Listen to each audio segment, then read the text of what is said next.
Merhaba, ben Nesibe. Yeşillen'den YouTube kanalına hoş geldiniz.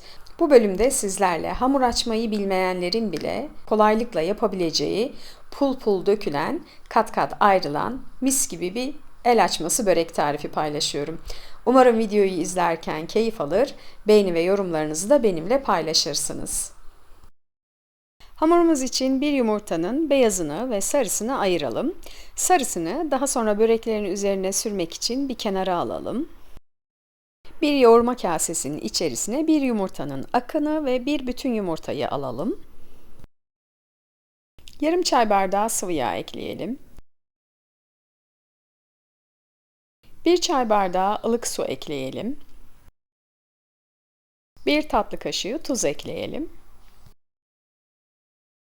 Dolu dolu 4 yemek kaşığı yoğurt ekleyelim. Gördüğünüz gibi benim kullandığım yoğurt ne çok cıvık ne de çok koyu bir yoğurt. 1 yemek kaşığı sirke ekleyelim.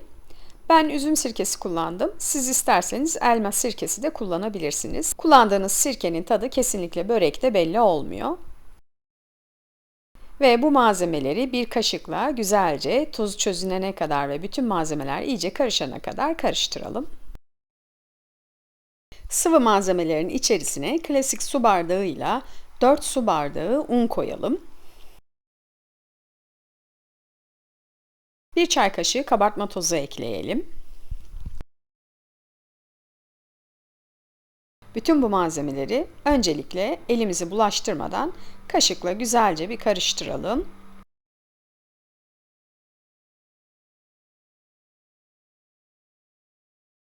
Hamur artık yeterince toparlandığı zaman birazcık un ilavesi yapıp kaşığı temizleyelim ve elimizle hamurumuzu güzelce yoğuralım.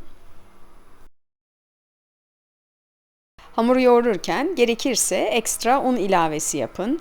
Ama lütfen unu eklerken yavaş yavaş ekleyin. Hepsini birden eklemeyin. Ben bu videoyu çekerken toplamda 5 su bardağı artı 2 yemek kaşığı un kullandım. Tabii ki bu unun miktarı sizin kullandığınız yumurtaların büyüklüğüne, yoğurdunuzun cıvıklığına ve kullandığınız unun kalitesine göre değişecektir. Önemli olan sonuçta elde ettiğimiz hamurun kıvamı.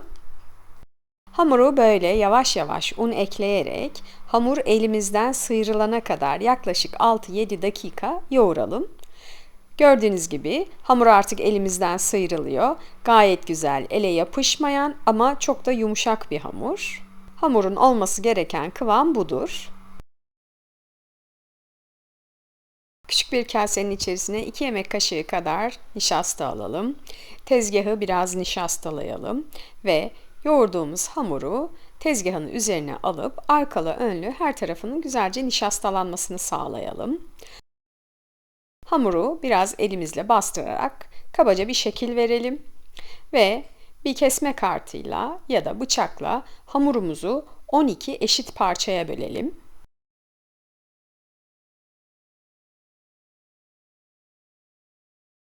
Her bir hamur parçasını elimizle güzelce yuvarlayarak beze haline getirelim. Videoyu buraya kadar izlediyseniz ve beğendiyseniz beğen tuşuna basıp yorumlar kısmına da küçük bir yorum bırakırsanız beni çok mutlu edersiniz. Bütün hamurları beze haline getirdikten sonra her bir bezeyi tek tek iyice nişastaya bulayalım. Bezelerin her tarafının iyice nişastayla bulandığından emin olalım. Oda sıcaklığında iyice yumuşamış olan 100 gram tereyağını 12 eşit parçaya bölelim. Bezeleri hiç bekletmeden elimizle gördüğünüz gibi bastıra bastıra bir tabak büyüklüğünde olacak şekilde açalım. Burada önemli olan hamurun 3 aşağı 5 yukarı her tarafının aynı kalınlıkta olması. Gördüğünüz gibi elimle bastırıyorum ya da isterseniz elinizle böyle sündürerek de yapabilirsiniz. Hamur zaten çok esnek bir hamur olduğu için gerçekten bu aşamalar çok kolaylıkla yapılıyor.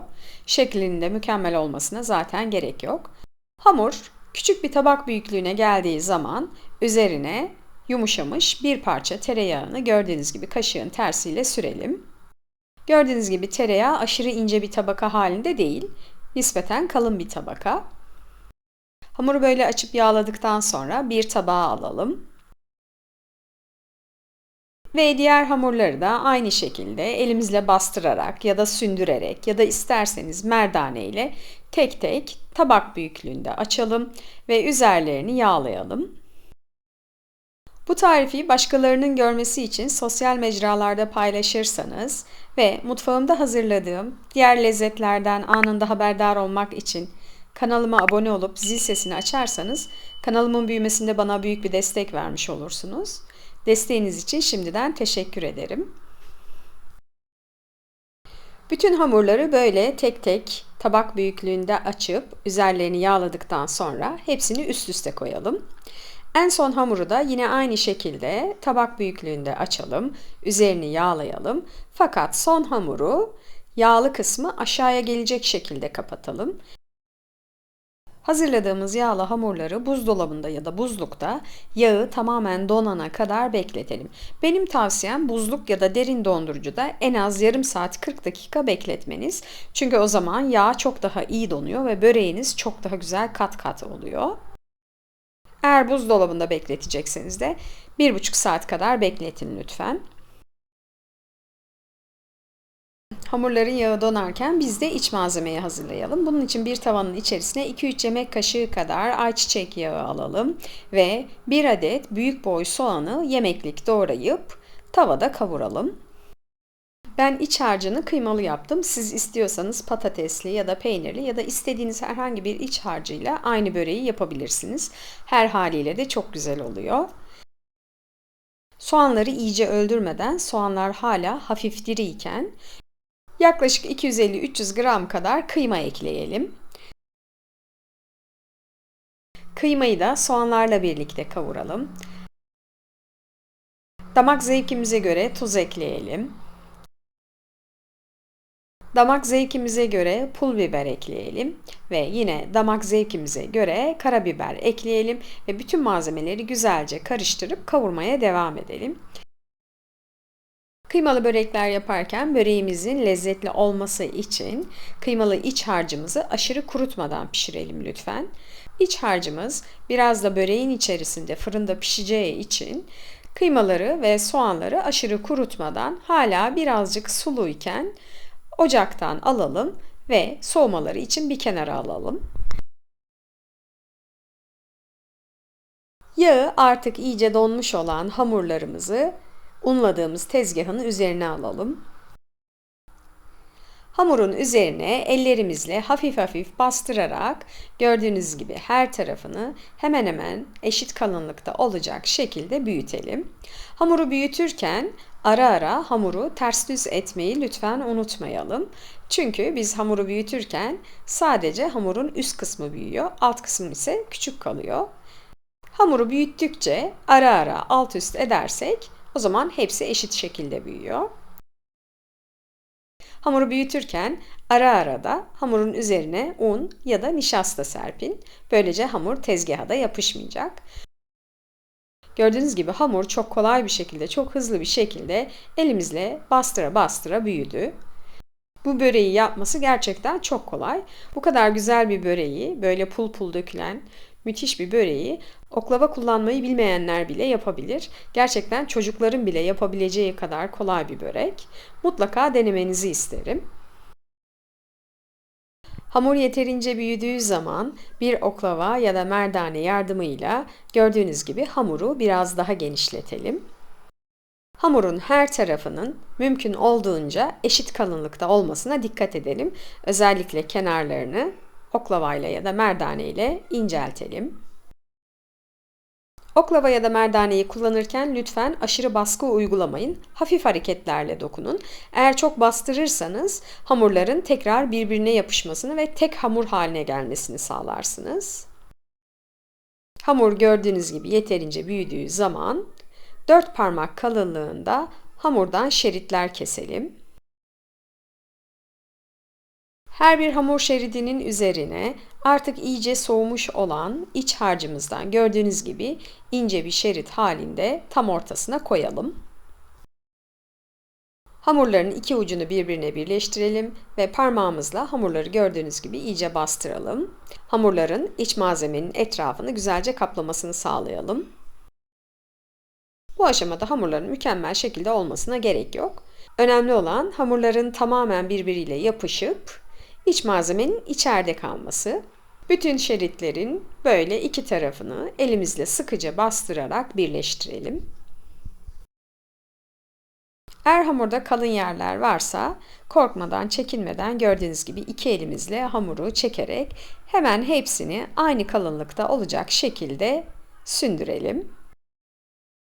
Bütün hamurları böyle hazırladıktan sonra gördüğünüz gibi yaklaşık 5-6 parmak kalınlığında hamurları keselim.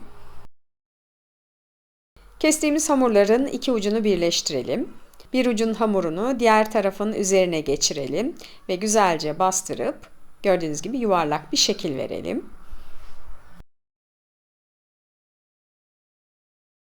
Eğer yuvarlak şekilde yapmak istemezseniz böyle uzun ince çubuklar halinde de pişirebilirsiniz. Börekleri yağlı kağıt serilmiş bir fırın tepsisine koyalım.